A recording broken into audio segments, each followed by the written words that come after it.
एक परिवार में 3 भाई और एक बहन थी। बड़ा और छोटा बेटा पढ़ने में बहुत तेज़ थे। उनके माँ बाप तो उन चारों से बेहद प्यार करते थे, मगर मझले बेटे से थोड़ा परेशान भी थे। बड़ा बेटा पढ़ लिख कर डॉक्टर बन गया, छोटा भी पढ़ लिख कर इंजीनियर बन गया, मगर मझला बिल्कुल अनपढ़ बनकर ही रह गया।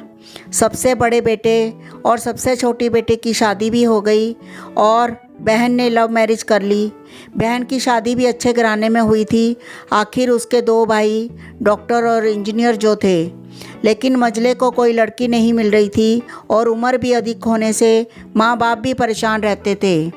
बहन जब भी मायके आती सबसे पहले छोटे भाई और बड़े भाई से मिलती, मगर मझले से कम ही मिलती थी, क्योंकि वह ना तो कुछ दे सकता था और ना ही वह जल्दी घर पे मिलता था।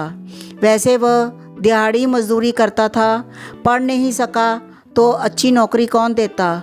और एक दिन मझले की शादी करे बिना पिताजी गुजर गए। माँ ने सोचा बच्चों में कहीं अब बंटवारे की बात ना निकले, इसलिए जल्दी में पास ही गांव से एक सीधी सादी लड़की से मझले की शादी करवा दी। शादी होते ही ना जाने क्या हुआ कि मझला बड़े लगन से काम करने लगा। दोस्तों ने कहा, ए चंदू, आज शाम को अड्डे पे आ जाना।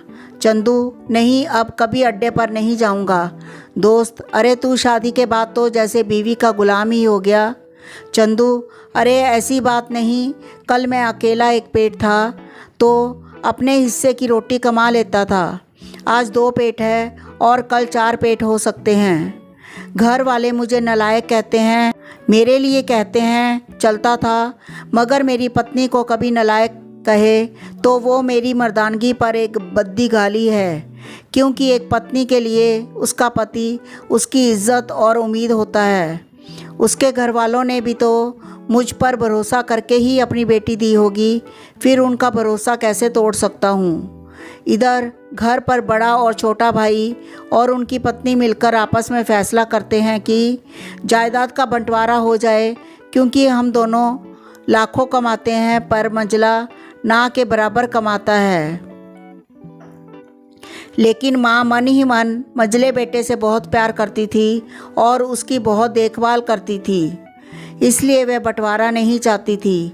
उसने बंटवारे के लिए दोनों बेटों को मना भी किया, लेकिन माँ के लाख मना करने पर भी बंटवारे की तारीख तय होती है। बहन भी आ जाती है, मगर चंदू है कि काम पे जाने के लिए बाहर आता है। उसके दोनों भाई उसको पकड़कर भीतर लाकर बोलते हैं कि आज तो रुकना ही पड़ेगा, आज बंटवारा कर ही लेते हैं। और वकील भी कहता है सबको साइन करना पड़ता है। चंदू, ठीक है, तुम लोग बंटवारा करो, मेरे हिस्से में जो समझ पड़े दे देना, मैं शाम को आकर अपना बड़ा सा अंगूठा चिपका दूंगा पेपर पर। बहन, अरे बेवकूफ़, तू गवार का गवार ही रहेगा। तेरी किस्मत अच्छी है कि तुम्हें इतने अच्छे भाई मिले हैं। माँ, अरे चंदू, आज रुक जा। बंटवारे में कुल 20 बीघा ज़मीन में दोनों भाई 10-10 बीघा ज़मीन रख लेते हैं और चंदू को पुश्तैनी पुराना घर छोड़ देते हैं। तभी चंदू ज़ोर से चिल्लाता है, अरे फिर हमारी छुटकी का हिस्सा कौन सा है? दोनों भाई हंसकर बोलते हैं, अरे मूर्ख, बंटवारा भाइयों में होता है और बहनों के हिस्सों में तो सिर्फ उसका मायका ही होता है। चंदू, ओ शायद पढ़ा लिखा ना होना भी मूर्खता ही है। ठीक है, आप दोनों ऐसा करो, मेरे हिस्से की वसीयत मेरी बहन छुटकी के नाम कर दो। दोनों भाई चकित होकर बोलते हैं, और तू? चंदू माँ की ओर देखकर मुस्कुरा के बोलता है, मेरे हिस्से में माँ है ना। फिर अपनी पत्नी की ओर देखकर बोलता है मुस्कुराते हुए, सुनो, क्या मैंने गलत कहा? नहीं जी, अपनी सास से लिपट कर कहती है, इससे बड़ी दौलत क्या होगी मेरे लिए कि मुझे माँ जैसी सासू मिली। बस ये शब्द ही थे जो बंटवारे को सन्नाटे में बदल गए। बहन दौड़कर अपने गवार भैया से गले लगकर रोते हुए कहती है कि माफ़ कर दो भैया मुझे, क्योंकि मैं समझ नहीं सकी आपको। चंदू, इस घर में तेरा भी उतना ही अधिकार है जितना हम सभी का। मेरे लिए तुम सब बहुत अजीज़ हो, चाहे पास रहो या दूर। माँ का चुनाव इसलिए किया ताकि तुम सब हमेशा मुझे याद आओ, क्योंकि ये वही कॉक है जहाँ हमने बारी बारी 9 महीने गुजारे। माँ के साथ साथ तुम्हारी यादों को भी मैं रख रहा हूँ।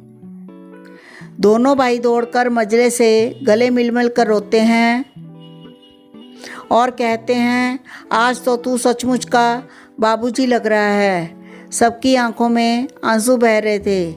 सबने बंटवारे का फैसला त्याग दिया और सब एक साथ ही रहने लगते हैं। धन्यवाद।